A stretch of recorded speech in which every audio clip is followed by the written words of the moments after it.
Hello everyone.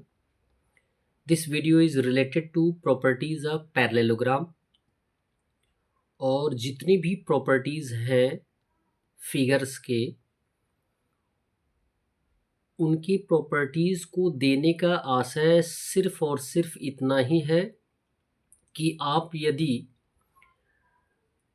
अलग अलग features के बारे में जानकारी रखते हैं तो उनसे रिलेटेड सारे सॉल्यूशन आप बड़े ही आसानी से फाइंड आउट कर सकते हैं। अदरवाइज आप बड़े आसानी से उनके सॉल्यूशन को नहीं फाइंड आउट कर सकते हैं। आइए इस वीडियो में पैरेललोग्राम के प्रॉपर्टीज़ के बारे में जानते हैं। एट फर्स्ट पैरेललोग्राम क्या होता है या कौन सा फिगर कहलाता है उसके बारे में जानकारी करेंगे। इसमें दिया गया है कि अ क्वाड्रिलेटरल यानी वह चतुर्भुज whose both pairs of opposite sides यानी जिसके अपोजिट साइड्स के जो पेयर्स होते हैं, जोड़े होते हैं, आर पैरेलल क्या होते हैं, समानांतर होते हैं, एंड समानांतर के साथ साथ इक्वल भी होते हैं। क्लियर है। और ऐसे जो क्वाड्रिलेटरल होते हैं उनको हम बोलते हैं पैरेललोग्राम। पैरेललोग्राम को शॉर्ट फॉर्म में पैरेलल और जीएम लिखते हैं यानी पैरेललोग्राम लिखते हैं, ये शॉर्ट फॉर्म है। और उसके बाद हमने यहाँ पे एक पैरेललोग्राम को ड्रॉ किया है जिसमें दिया गया पी क्यू आर एस, जैसा कि आपको बताया गया कि पेयर ऑफ अपोजिट साइड्स एक दूसरे के पैरेलल भी होंगे और साथ में इक्वल भी होंगे। तो पी क्यू पैरेलल हो जाएगा एस आर के। आगे चल के इन सारी प्रॉपर्टीज़ के बारे में बताया जाएगा। और पी एस पैरेलल होगा क्यू आर के। और दो डायगोनल्स यहाँ पे दिए गए हैं, एक डायगोनल है पी आर और दूसरा डायगोनल है एस क्यू, जिनको हम क्या बोलते हैं, विकर्ण बोलते हैं, डायगोनल्स। और इसमें प्रॉपर्टी दी गई है कि अपोजिट साइड्स आर पैरेलल। जो प्रॉपर्टी क्या होती है, अपोजिट साइड्स एक दूसरे के पैरेलल होते हैं। अभी हमने बताया कि पी क्यू किसके पैरेलल होगा, एस आर के, और साथ में पी क्यू किसके इक्वल होगा, एस आर के, और पी एस पैरेलल होगा क्यू आर के और इक्वल भी होगा। सेम कंडीशन हमने यहाँ पे शो कर दिया है कि अपोजिट साइड्स आर पैरेलल, जिसमें P Q parallel S R होगा and P S parallel Q R होगा। नेक्स्ट प्रॉपर्टी आपको बताई जाती है कि अपोजिट साइड्स आर इक्वल, और जितने भी अपोजिट साइड्स होते हैं वो एक दूसरे के इक्वल होते हैं, जिसमें P Q equal S R होगा, P Q equal S R होगा, और साथ में P S equal Q R होगा, P S equal Q R होगा। नेक्स्ट प्रॉपर्टी दी जा रही है opposite angles are equal. Opposite angles में समझ में आ रही बात, जो एडजेसेंट नहीं होते हैं, जो एक ही लाइन पर स्थित नहीं होते हैं। Opposite angles means angle P और एंगल आर एक दूसरे के अपोजिट है, ये एक दूसरे के इक्वल होंगे। एंगल एस, एंगल क्यू, ये एक दूसरे के इक्वल होंगे क्योंकि एक दूसरे के अपोजिट हैं।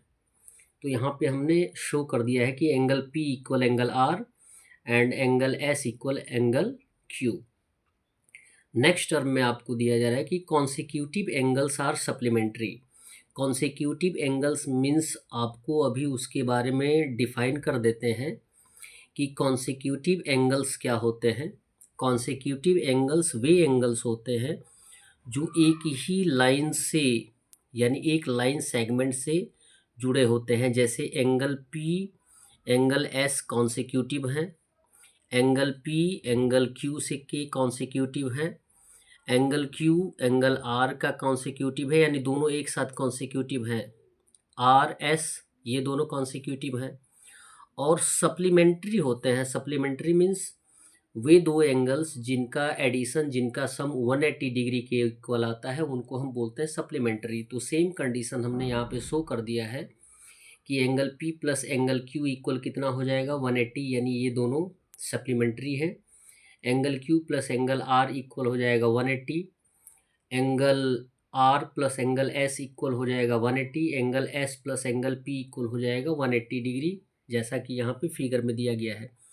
पी और क्यू का वैल्यू ऐड करने पर 180 आएगा, क्यू और आर का वैल्यू ऐड करने पर 180 आएगा, आर और एस का वैल्यू ऐड करने पर 180 आएगा, एस और पी का वैल्यू ऐड करने पर 180 आएगा। यानी जो सप्लीमेंट्री या कॉन्सिक्यूटिव एंगल्स होते हैं, लगातार आने वाले एंगल्स होते हैं, वो सप्लीमेंट्री होते हैं, यानी उन दोनों का योग जो होता है 180 के इक्वल होता है।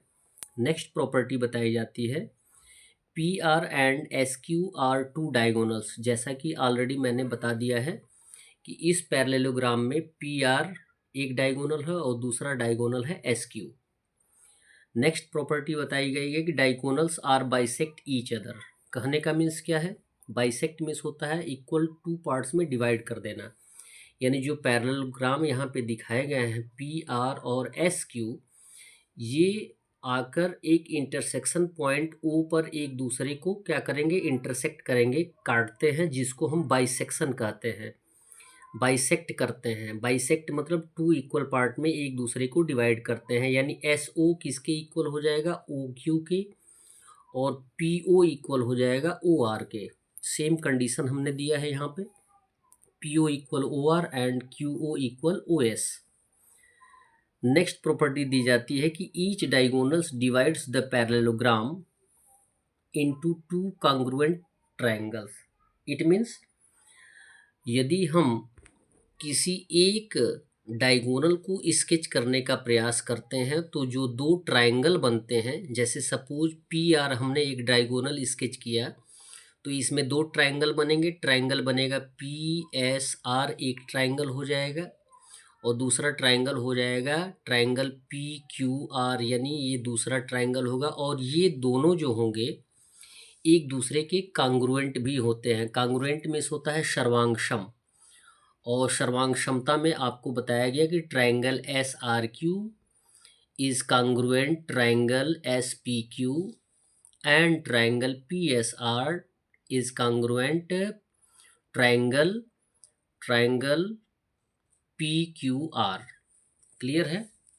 अब यहाँ पे कंडीशन आपको बताया गया कि यदि पी आर को आप स्केच करते हैं जो कि एज ए डायगोनल होगा तो दो ट्रायंगल बनेंगे पी एस आर, और एक दूसरा ट्रायंगल होगा पी क्यू आर, ये एक दूसरे के कांग्रुएंट होंगे। और यदि क्यू एस डायगोनल को लेते हैं तो दो ट्रायंगल बनेंगे पी क्यू एस और क्यू आर एस, ये दोनों भी एक दूसरे के कांग्रुएंट होंगे। That's all. वीडियो को लाइक करें और चैनल को सब्सक्राइब करें। धन्यवाद।